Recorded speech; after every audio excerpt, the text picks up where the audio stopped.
Hi, welcome to another of All Out Cricket's coaching clinics. You join us here at Headingley at the indoor school, and I'm here with Mark Lawson, former Yorkshire leg spinner and pro coach ambassador.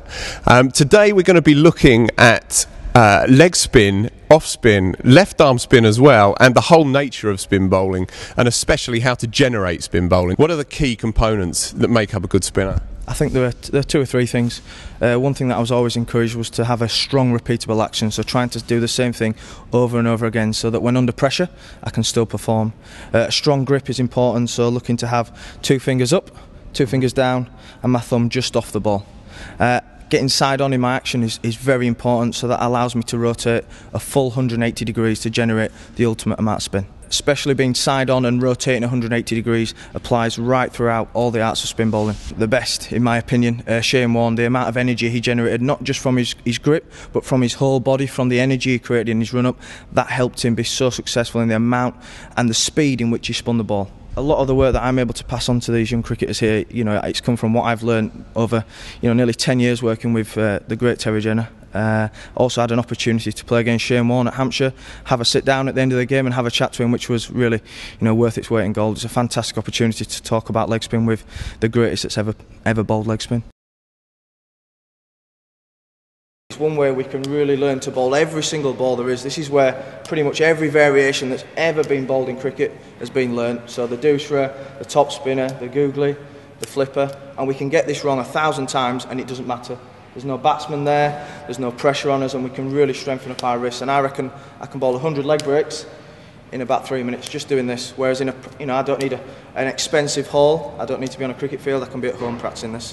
One key thing when we're doing this, you see a lot of young spinners spin it from their hand like this. We're actually looking to spin the ball up, out of our hand, as we would do when we're bowling. And as a leg spinner, I want to get this seam rotating back towards me. For an off spinner, I'd be trying to get the ball to spin away from my body now, in this position. Just the opposite way. We're looking to give that ball a big rip, and if it goes over our head a few times, there's no problem. I can stay side on, I can spin the ball back towards me, and I can actually complete my action in this position. Get this hand travelling all the way across my body. How I'd work with these two young boys who are very experienced for 15 years of age is I'd actually get them in a stationary position. This is something that I've probably done 2,000–3,000 times. You'll have seen Adil Rashid in here doing his stationary drills, because we can control our body before we release the ball. I can ensure that Nat or Daniel are in the perfect position before they release the ball. Okay. So from toe to toe, I'm looking for the line between Nat's toes to go towards middle and leg stump. The perfect line for a leg spin bowler. The same line between his hips and the same line between his shoulders, so that all his body is going towards a target. If that was an off spin bowler, all I would do, Nat, you can do this for us if you want, I would just ask for that line to go just outside off stump. His front arm would be vertical as a fast bowler. We're going to look to have a 45-degree angle with his front arm, which will allow Nat to rotate. You go, Nat. Start Nat. And as you can see there, when Nat delivered the ball, he finished 180 degrees. Dan's got a cocked wrist here. Big challenge for Dan, because usually when Dan loads up to bowl, he'll have his wrist pointing straight at the batsman, so he won't be able to generate as much spin as he's used to do. So we're looking to get that ball pointing back towards his chest. Rotation is really key.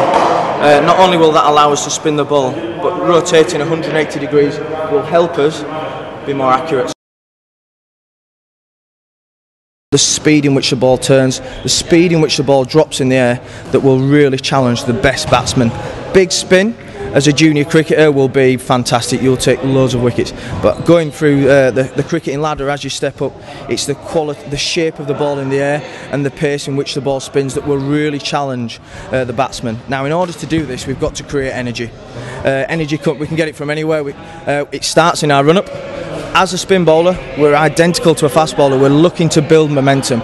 You look at the great Shane Warne, he walked in, but each pace gradually got quicker and quicker and quicker to the point he was moving at his quickest just before he delivered the ball. Energy will also come by rotating at the crease, our arms travelling for a longer period of time, and this will help the ball drop and spin at a quicker pace. We've got a small hurdle here, a very small one, just so that these guys don't feel under too much pressure. All it will do, this can go incredibly wrong for someone that's never done it before, but these guys are pretty experienced. All the hurdle does is it just encourages them to just speed up ever so slightly as they get to the crease. Sometimes, I mean, if I ask Daniel, are you a better bowler with the hurdle or without it?